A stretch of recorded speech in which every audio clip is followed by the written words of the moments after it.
देने आई हूँ और ये बताने आई हूँ कि स्वर्ग के वैभव के अधिकारी तुम सब देवता नहीं हो।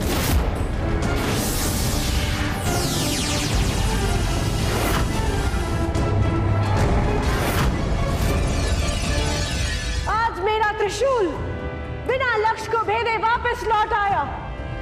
इसका एक ही अर्थ हो सकता है कि आप में से किसी ने उस दानवी को वरदान दिया है।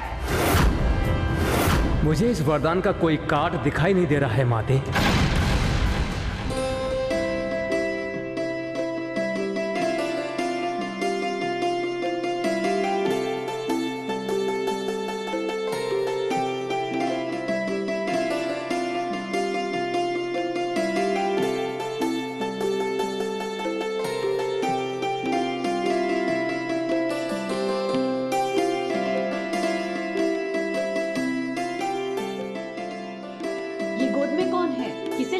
तुम दोनों?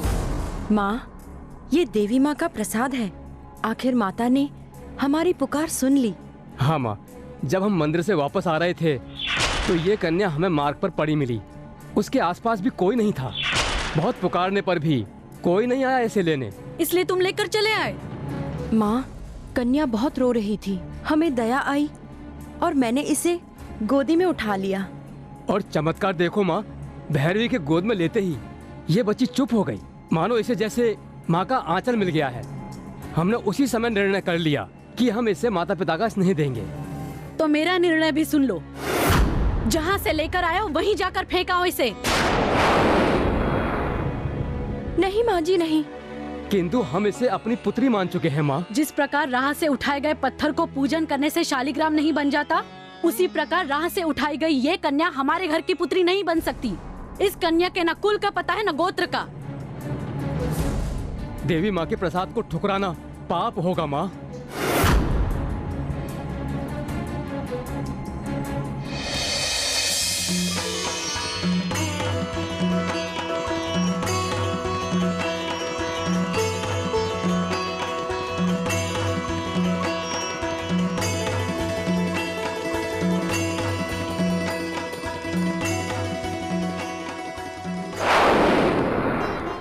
कुंडली में स्थित ग्रह के योग को देखकर मैं ये कह सकता हूँ कि कन्या बहुत भाग्यशाली है। अपने माता पिता की उन्नति का कारक बनेगी। पंडित जी, मेरी पुत्री के लिए कौन सा नाम शुभ रहेगा? राशि से नाम रखना सदा शुभ होता है यजमान, क्योंकि जीवन चक्र का संचालन राशि करती है। तो आप ही कोई अच्छा सा नाम बता दे पंडित जी। नाम यदि न अक्षर से रखा जाए तो अति शुभ होगा। नंदिनी। नंदिनी नाम कैसा रहेगा पंडित जी? अति उत्तम रहेगा। नंदिनी।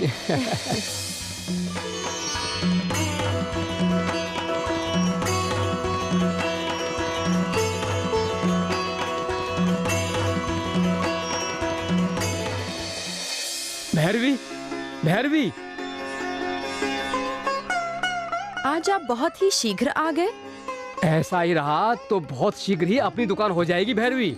ऐसा क्या हो गया? माँ, हाट जाते ही आज सारा माल बिक गया, मानो लूट सी मच गई और बहुत सी मांगे भी आई हैं। ये सब तो मेरी नंदिनी के भाग्य से हुआ है। इसका पैर बहुत ही शुभ है। जब से ये घर में आई है, हम उन्नति के मार्ग पर आगे ही बढ़ रहे हैं। सत्य कह रही हो तुम बहू, मैंने भी ये अनुभव किया है। हमारी नंदिनी साक्षात लक्ष्मी है। महादेव, मैं चाहती हूँ कि आप मेरे पुत्र को शिक्षा दें ताकि वो ज्ञानवान और गुणवान बने। देवी, ज्ञानवान गुरु बनाता है, इसीलिए मैं इसे शिक्षा अवश्य दूंगा। किंतु गुणवान इसे आपको बनाना होगा, क्योंकि आप जननी हैं और जननी ही संतान को गुणवान बनाती है। इसीलिए प्रथम गुरु आप हैं देवी। मैं अपने दायित्व को अवश्य निभाऊंगी, किंतु आप अपने गुरु धर्म का निर्वाह करके मेरे पुत्र का जन्म सफल कर दीजिए। सर्वप्रथम तुम्हें युद्ध कौशल में निपुण होना पड़ेगा। मैं तैयार हूँ। आज से तुम मेरे साथ शस्त्र विद्या की शिक्षा ग्रहण करोगे।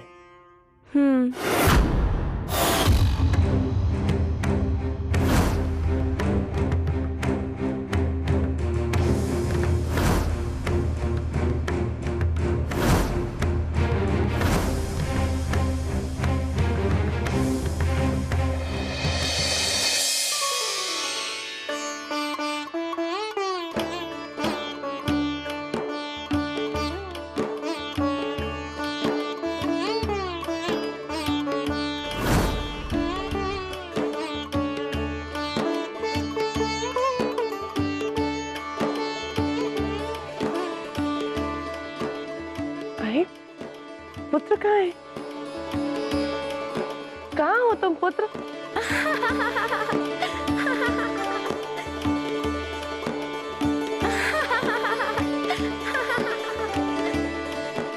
हाँ, ये क्या कर रहे हो? ये तलवार है, घायल कर सकती है। कितने भीरू हैं आप। मौन तलवार से भयभीत हो रहे हैं। जब रणभूमि में चलते देखोगे तब क्या स्थिति होगी आपकी।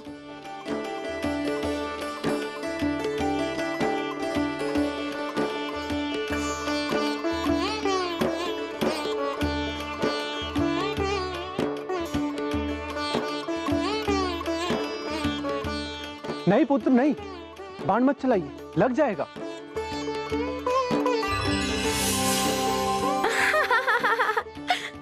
ये क्या हो रहा है पुत्र?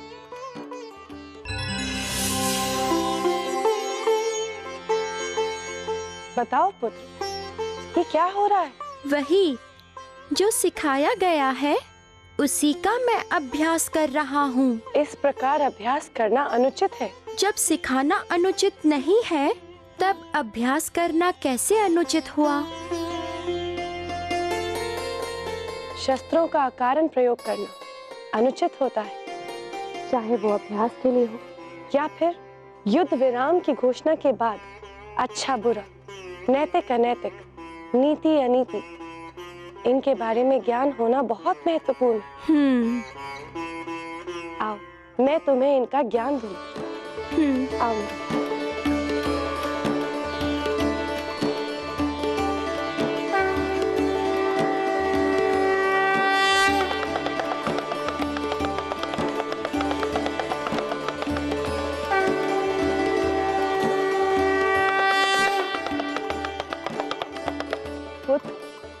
कितना खेलोगे और कितना स्वांग रचोगे?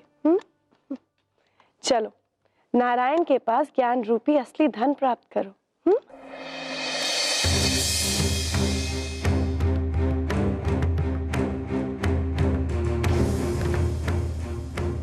कितना भाग्यशाली पुत्र है माता का, जिसे स्वयं नारायण शिक्षा दे रहे हैं। संभवतः ये प्रथम अवसर है जब मैं प्रभु श्रीहरि को गुरु के रूप में देख रहा हूँ। पात्रता पर निर्भर है गुरु का मिलना देवो।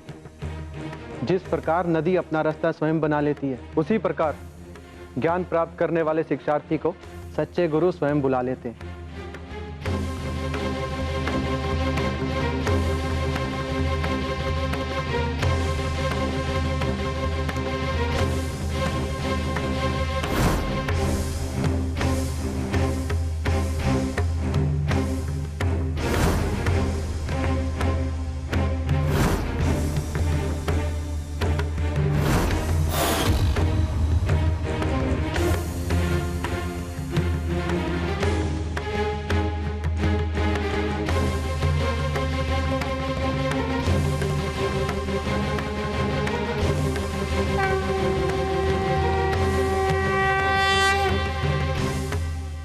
आज तुम शस्त्र और शास्त्र दोनों विद्याओं में निपुण हो गए।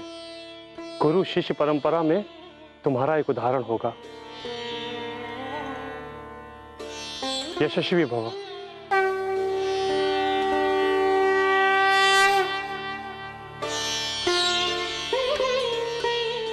तुम बहुत भाग्यशाली हो कि तुम्हारे गुरु देवादिदेव महादेव तथा श्री हरि नारायण। मैं तुम्हें आशीर्वाद देती हूँ कि ज्ञान के आलोक से तुम अज्ञानता का अंधेरा मिटाओगे।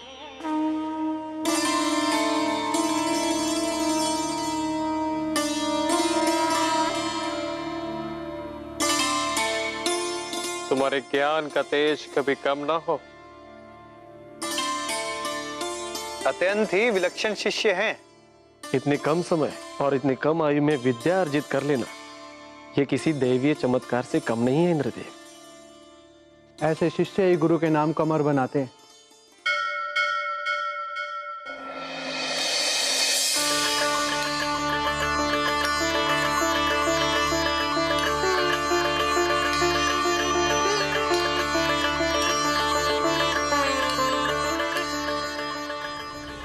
माँ, हमसे क्या भूल हुई? कि किस अपराध का दंड मिल रहा है हमें कि हमारे इस महल में आज तक हमारे संतान की किलकिलाहरी नहीं गूंजी। हमने कभी किसी का अहित तथा अनिष्ट नहीं किया। हम सदैव धर्म और सत्कर्म के मार्ग पर चलते रहे। हमने सदैव आपकी पूजा की, आराधना की, फिर भी हम इस सुख से वंचित क्यों हैं माँ?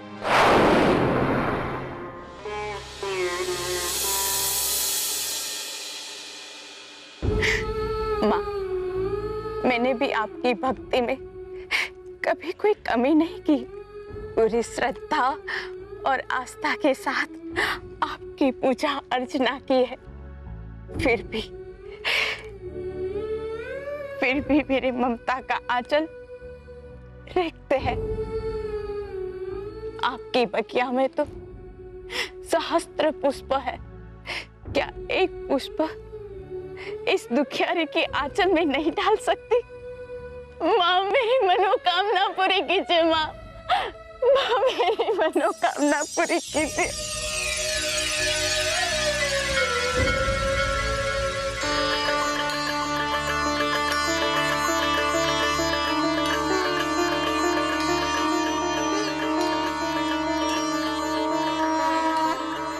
माता ने हमारी पुकार सुन ली।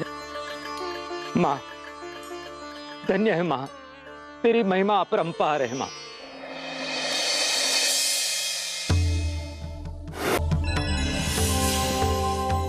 देवर्षि, नारायण नारायण। प्रणाम माता। माता, मेरा सौभाग्य, मेरा अहोभाग्य कि आज स्वयं आपने मुझे स्मरण किया। आज्ञा दे माता। देवर्षि, तत्क्षण आप स्वर्गलोक जाइए और जाकर महिषी को मेरा संदेश दीजिए कि क्या मेरी बात उन्हें स्मरण है या फिर वो भूल गए हैं। जैसी आपकी आज्ञा माता।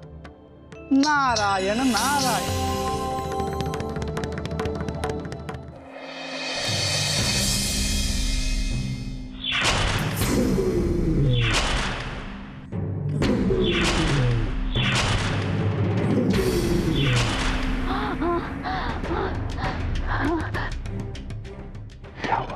महाराज, क्या हुआ?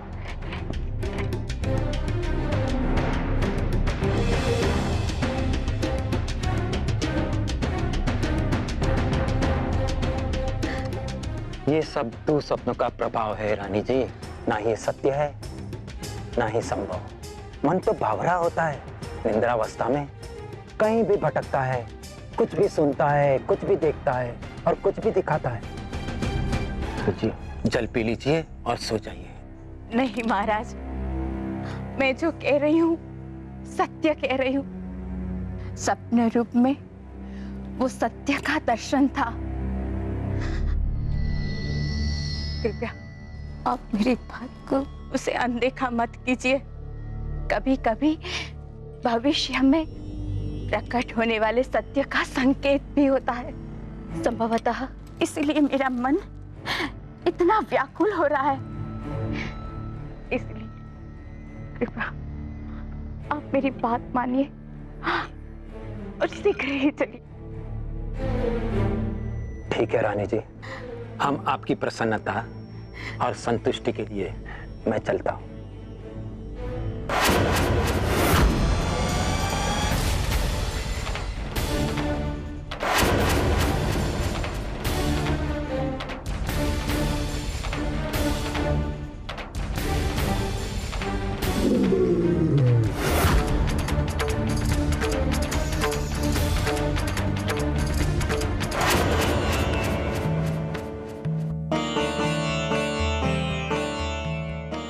देखो,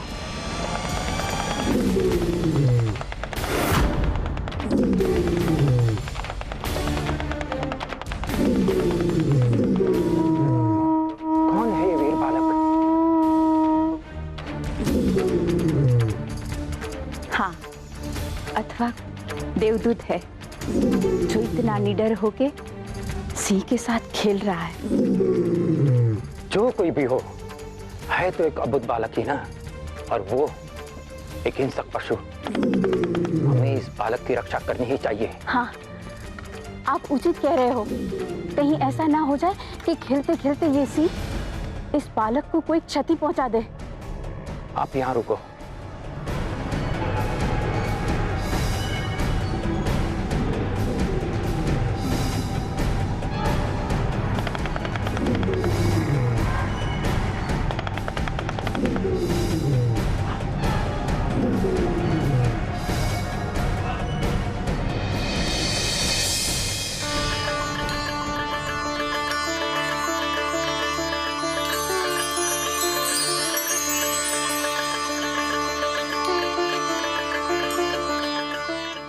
आपकी बड़ी कृपा माता, आपने बालक को सिंह से बचा लिया, उस सिंह की मति फेर दी और वो चला गया।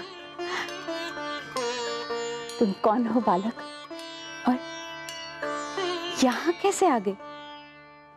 नदी की धार के समान बहता हुआ, तीव्र आंधी में वृक्ष टकराकर सूखे पत्ते के समान उड़ता हुआ, मार्ग से अनजान राही के समान भटकता हुआ।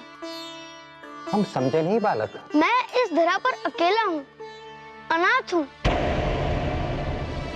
कोई नहीं है मेरा। नहीं, तुम अनाथ नहीं हो, हम तुम्हारे हैं, अब अकेले नहीं हो। हाँ बालक, तुम अकेले नहीं हो, हम हैं ना तुम्हारे साथ। चलो चलो हमारे साथ, हमारे महल में चलो। आप मुझे रखोगे अपने साथ? हाँ, क्यों नहीं रखेंगे? आओगे ना? चल आओ, आओ हमारे साथ।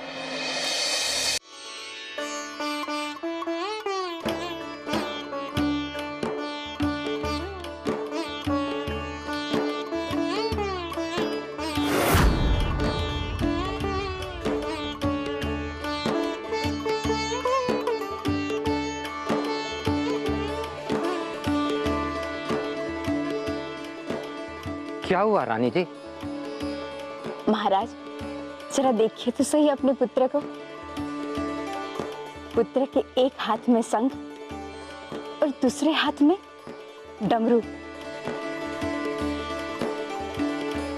पुत्र, तुम्हें ये कहां से मिला? कहीं से गिरा हुआ नहीं पाया, यह हमारे पास तो बहुत पहले से, बल्कि प्रारंभ से। शंख और डमरू से इतना प्रेम? पुत्र, ये तो बहुत शुभ है। केवल शुभ ही नहीं रानी जी, हरिहर नाम को चरितार्थ करता है। शंख हरि को प्रिय और डमरू हर का प्रतीक। आज से मैं तुम्हारा नामकरण हरिहर करता हूँ। आज से मैं तुम्हें हरिहर नाम से बुलाऊंगा। हरिहर, कितना सुंदर नाम है। एक ही नाम और रूप में दो देवों का स्वरूप। हरि और हर, हरिहर, हरिहर, हरिहर, सुंदर नाम, सार्थक नाम, प्रिय नाम। देखा भ्राता महिषासुर, आपकी बहन महिषी ने वो कर दिखाया जो कोई न कर पाया। अब शीघ्र ही सारे देवताओं को बंदी बना के पाताल लोक भेज दूंगी मैं, और सारे असुर तीनों लोक पे राज करेंगे, तीनों लोक पर। नारायण नारायण। देवर्षि, उस शत्रु नारायण का नाम मेरे सामने मत लीजिए। वो घोर शत्रु है हमारा, और आपने यहाँ आने का साहस कैसे किया?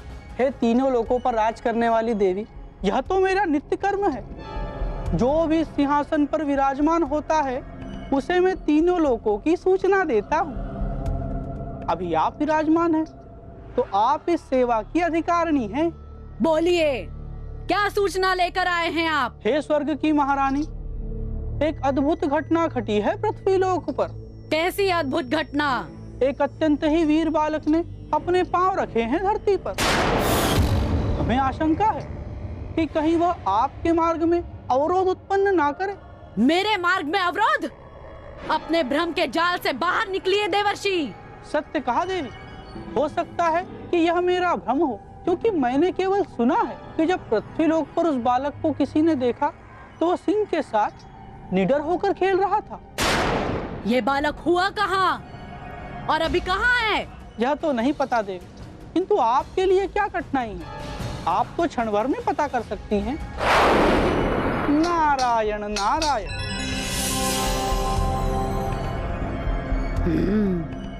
पृथ्वी लोक।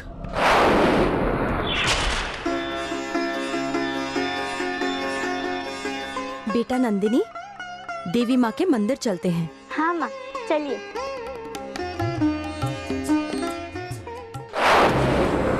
चंड प्रचंड। आज्ञा महारानी महेशी। आपने बड़ी दक्षता से महिषी को पृथ्वी पर भेज ही दिया देवर्षि। सब आपकी ही कृपा है माते। किधर है वो बालक? ढूंढ के उसको मेरे सामने लाओ।